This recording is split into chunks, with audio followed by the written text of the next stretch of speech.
taking time out with Premier Sports Officials Association. Sean Johnston here from Omaha, Nebraska. This training tape, we will focus on pregame, a topic we don't talk enough about and a topic we overlook quite a bit.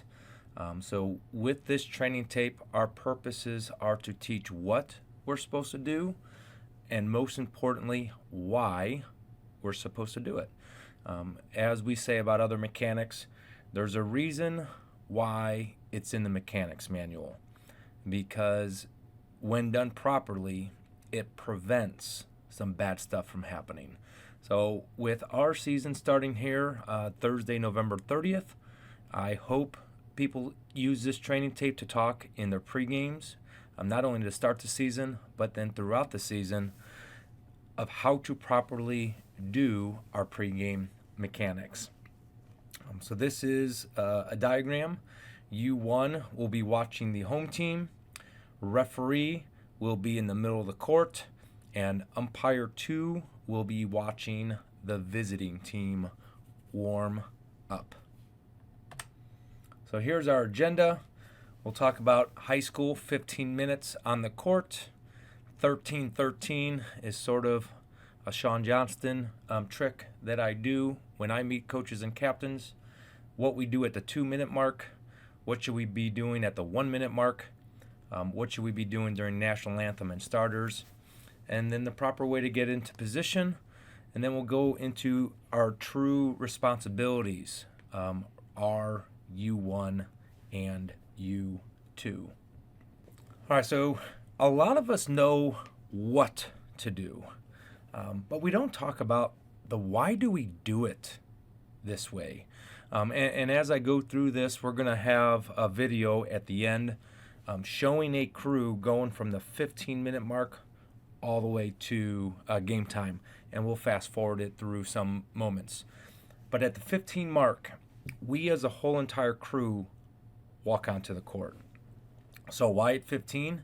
Because by a rule, that's when we now have jurisdiction to enforce the rules. Make sure nobody's grasping their rims. Make sure there's no unsporting behavior. Make sure that the playing court is safe and the surrounding areas of the playing court is safe. Now, we still have 2 minutes before coaches and captains. We now should have mental reps. Look at how those players are warming up, catching the ball, dribbling the ball. What's their pivot foot? Really get those eyes trained. Control the basketball. Which one's their pivot foot? What are the shooters? What are the post players doing? All this pregame knowledge can help us in certain situations in the game. So if we definitely know who the shooters are, if it's a 2-point ball game, we're probably going to be looking, hey, how does that shooter get open? How does that shooter catch the ball? Square with their feet, shoot. Do they have a step back? If they have the step back, when do they gather the basketball?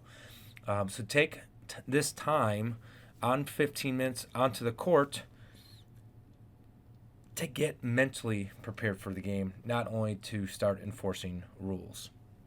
So always do what your signers ask you to do. 13-13, it helps me keep focus on the clock, and I just have a time routine. That's why I go 13-13. It could be 12 minutes. It could be 12:30. It could be 13 minutes. Just talk about it as a crew so we're not surprised. But why do we have coaches and captains meeting above the 10-minute mark? It leaves enough time for coaches to double check the book. Coaches, everybody properly in the book. Can you do me a favor? Can you check it one more time before I go check it after I talk to the captains? Because they can make all the changes they want above 10 minutes. Below 10 minutes, now we have technical fouls to enforce. So when we do it above 13, it gives coaches enough time to double check and prevent those technical fouls. Introduction of crew to coaches and captains. Sometimes crews will have coaches and captains all together. Sometimes the referee will talk to the coaches, then the referee will go talk to the captains, and then U1 and U2 will go introduce themselves to the coaches. I preferably, as a referee, want my back to the scores table, coaches in front of me, captains in front of me, my partners looking at me, all by the scores table. And I'll explain why. We all three now introduce captains and coaches all together. With my back to the scores table, my eyes can still see unsporting behavior while the players are warming up. I never want the players to go unofficiated below that 15-minute mark. If there are other ways to do it, when in Rome, do what the Romans do, but you really want to prevent a time period where officials cannot see players warming up. Why else do we do coaches and captains meeting? Set expectations. Properly equipped captains, you guys are leaders. If you have issues, please ask us questions. If we have issues with your teammates, we're going to go to you guys as leaders. As long as we communicate with each other positively and open dialogue, we're going to have a great experience tonight. And then smile. That's what we had that first picture. The officials were smiling while shaking the coach's hands. Those first impressions, that's when people know, hey, this crew's approachable or not approachable. 2 minutes left. All officials go to the coaching staffs, wish them good luck. Handshakes are very, very important. So ask your friends, hey, how is my handshake? Could I get it better? Eye contact is important. This brings confidence.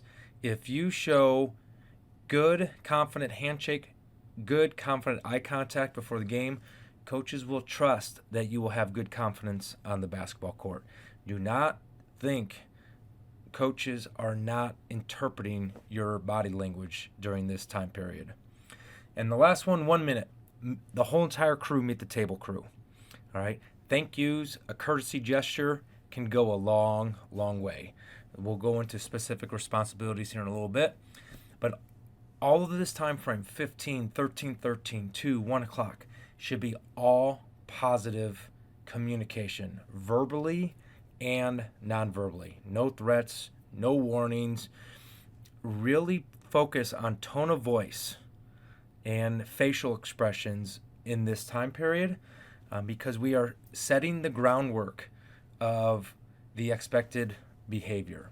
Positive thank yous, you're welcomes, smiles will go a long way.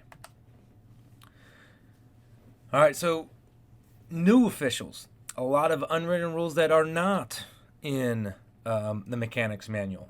So national anthem, have a great posture, have uniformity with jacket on. The crew that we're about to watch, they have uniformity. They took their jackets off. As long as we're doing the same thing, we're going to look together as a team. It's just like a team warming up. Some of them have warm-ups. Starters take off their warm-ups.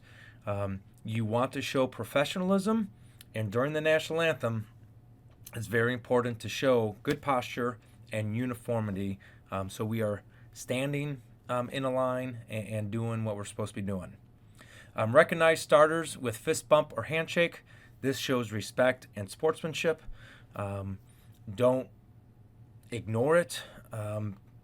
In high school, we still stay table side, so we don't go across the court. We are there to show respect and show sportsmanship before the game starts. Move to positions with a purpose, showing the audience, yes, the audience, we are there to do a job.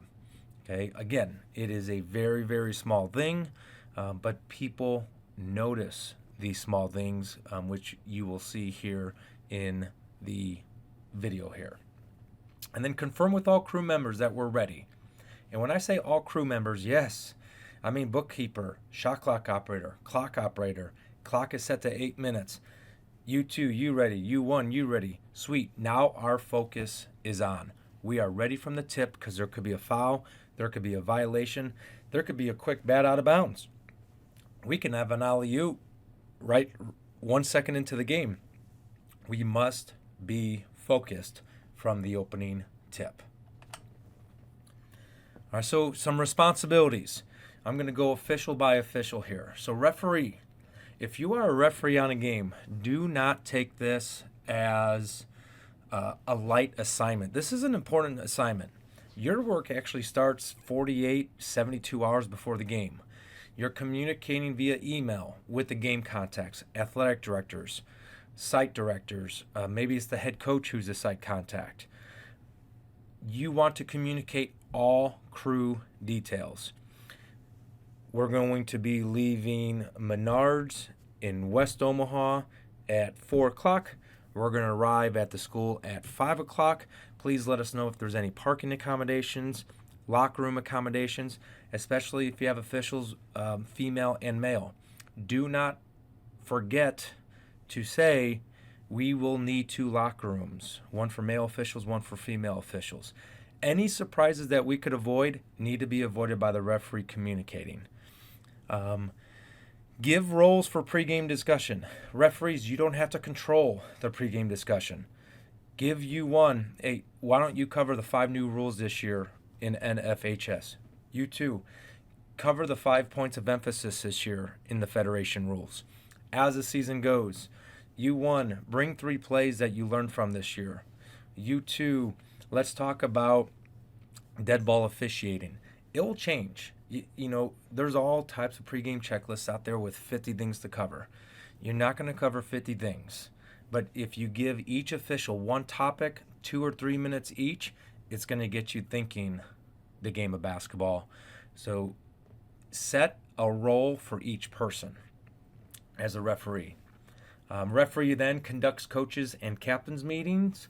That should be the only official talking in those coaches and captains meetings, unless there's something big missed.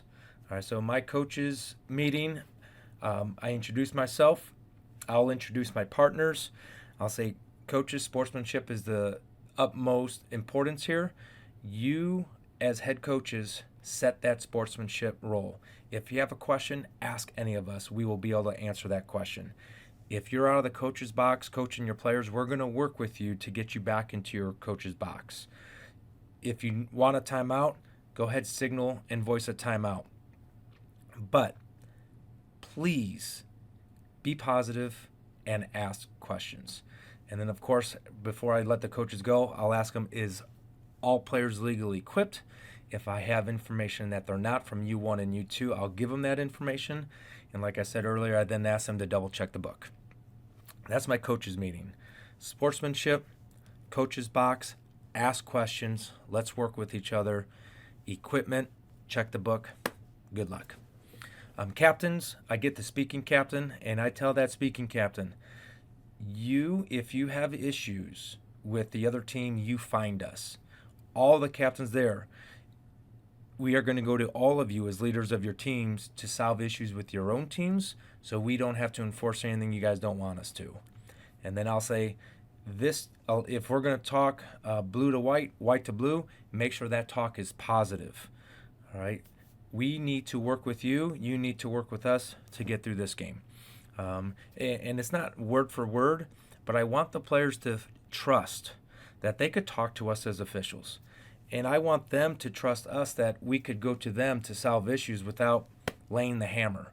If you're in construction, if you use that hammer too much, you're gonna eventually hurt your finger.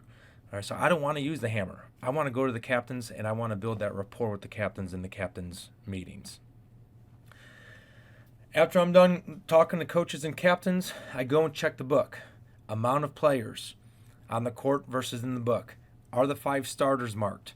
Did the coach initial the book? Because when the coach initials the book, now we know they double checked it. And yes, I will grab the book. I will go to an assistant coach, have them make sure all their players are in, all the numbers are correct, all the starters are correct, and initial it. Ever since I've been doing that, I've had 0 administrative technical fouls to start the game. Ever since I've been doing that, about 5 times a year, there is a change in that book because an assistant coach catches an error. Okay? And usually it's for the visiting team. The home team scorebook keeper, makes a mistake. Or a jersey number changed that's in the program that they copy. So we could go on stories, but have that coach, assistant coach, head coach initial the book. It will prevent a start of the game with a technical foul. Check the game ball with the bounciness. Check that the possession arrow works both ways. Introduce yourself to the table crew, shot clock, the book, and the game clock operator. Discuss with the shot clock operator about rules of the shot clock. If they, I've been doing it 3 years, Sean, I'm good. All right, sweet. When do you legally start the shot clock? When are you going to reset it to 20? When are you going to reset it to 35? If they answer those 3 questions, I feel good. If they're hesitant or like, whoa, I don't know. All right, now we're going to have a little bit more discussion. It's better to have that conversation before the game with the shot clock operator than with 2 seconds left in the first quarter. You won. All right, be prepared and participate in pregame discussion. When your referee gives you a task, get it done. Watch home team warm up, count their players, make sure their uniforms are legal, and look for jewelry. Give the player count to the R. Stand on the home bench side during lineups, because the home team warms up at the basket opposite their bench. So now when you're doing the national anthem and starting lineups, you are on the home team side. And then you will be responsible to chop the clock in when legally touched, and be ready to call violations and fouls. You too, prepare and participate in pregame discussion.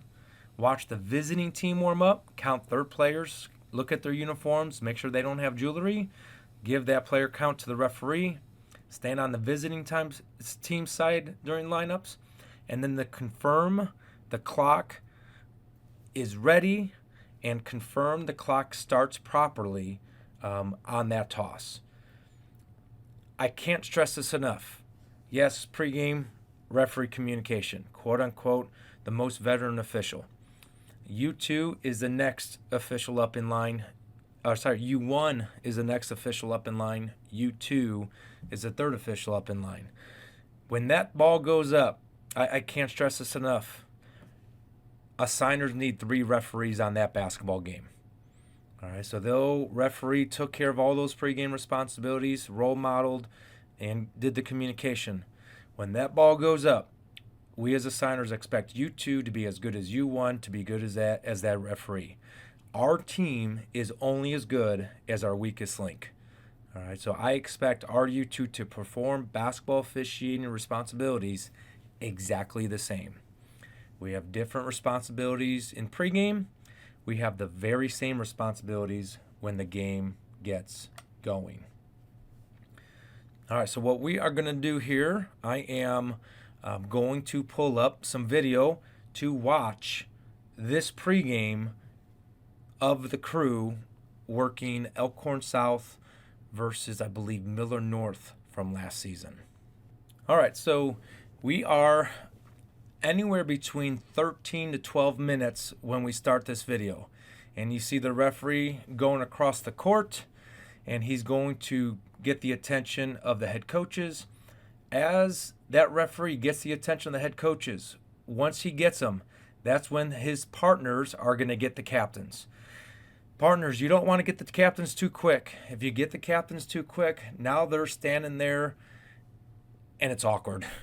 All right? You want to time it up so the captains are done doing their introductions, your partners are done doing their introductions, and now the referee is almost wrapped up with the coach. You don't want these captains out here in the middle of the court too long. We're taking up warm-up time. And this is not a wrong way to do it.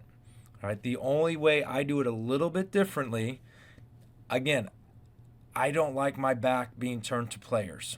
All right, so I would have all these captains come to the sideline, and I would be on the other side of these coaches, so I am looking into the court of play. If the captain's here to the end of my coach's speech, that's fine. All right, so, but good job of getting the coaches together. The captains are now all together in the middle doing introductions. Now all 3 officials are together. All right, this is where the officials are going to talk about positive sportsmanship. As leaders, come to us. As leaders, we're going to go to you to help prevent escalation of frustration. White to white, blue to blue, anything across, be positive. This is very, very important. Again, if you think players aren't paying attention to us, then change your tone, change your voice, change your words. Find something that will connect to them. All right, so they just gave the referee the amount of players that were warming up, and he's going to go to the book to check those numbers. All right, so in this case, the other two officials are introducing themselves to coaches. You could do it right now. You could do it at the 2-minute mark, or you could take care of it all at the same time when doing it near the scores table. What is this referee doing? Is this Deflategate? Nope. He's got an extra needle because that ball's too bouncy. All right, if you ever have a game where there's a lot of long rebounds and a lot of diving for the basketball, it's because the ball is too bouncy. All right, so he starts it at his head, bounces it off the floor. That ball should not bounce any higher than your waist. It should be below the waist. If you have what we call a hot basketball, you could have a hot mess during the game. So that is why you have an extra needle to take air out of that basketball. Right now, he just checked the possession arrow. All right. Both lights were working. That's great.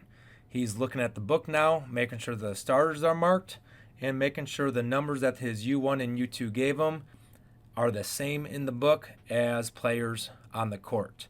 It's always great to have too many players in the book. It's not good to have too many players on the court and not enough in the book. That's why you do it over the 10-minute mark. Hey, coach, I need you to take a look at this book because there's a player missing. You have too many players or not enough players. Just double check it to prevent that error. If you were on our NSAA observer meeting earlier this week, John Dolliver stated about perception is reality. Okay, so here I'm sure this is just a person that knows this official. He comes out of the stands, comes up right to the official, handshake, hug. People are going to notice this. All right, perception is reality. All right, so now people on both teams are going to be like, all right, where's this fan sitting? Has a relationship with this official. This fan is for this team. Now, all of a sudden, it's crunch time, and that team gets calls by these officials. Is it because these officials knew that fan? Are they doing him a favor? Absolutely not. But that could be the perception. So if we can avoid this, let's avoid this. So if that was another official, if you want to say hey to officials, you know when they go back in the locker room halftime, do it outside of the arena where people cannot perceive something incorrectly. This is now just an example of national anthem. Again, see how uniform these players are? Both benches. We want to be as uniform as those players, as professional as those players. So you don't want to be not lined up in line. Again, this sends messages of professionalism. Just quick example of fist bumps with starters. Just a nice little gesture. Again, good luck, be safe, have fun, find something positive to say to these starters before the game. We are role models as officials. They might not let officials know it all the time, but we are impactful. So take advantage of that by using a positive body language, positive words, words of encouragement, because that could go a far way once this game gets going. All right, so now we're going to see them get into positions. All right, they're not walking, they're not sprinting, they are getting into their positions, showing that they're ready to work.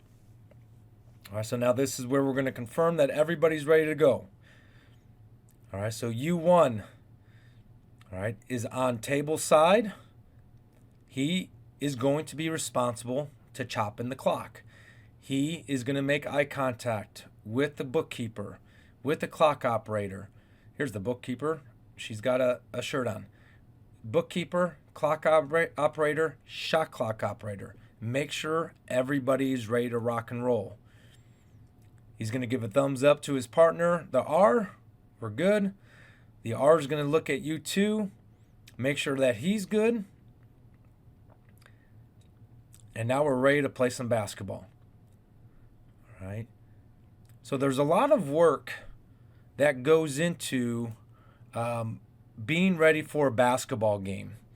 Do not take for granted the importance of this pregame preparation for your game each and every night. Failure to prepare is preparing to fail. And we, just like these two teams, Team A, Team B, officiating team, they're practicing, they're organizing bus, they're organizing when they're going to eat, they're organizing when they're going to get to the school, they're organizing how are they going to warm up and stretch. We have to do the same thing so we are ready to go from the opening tip.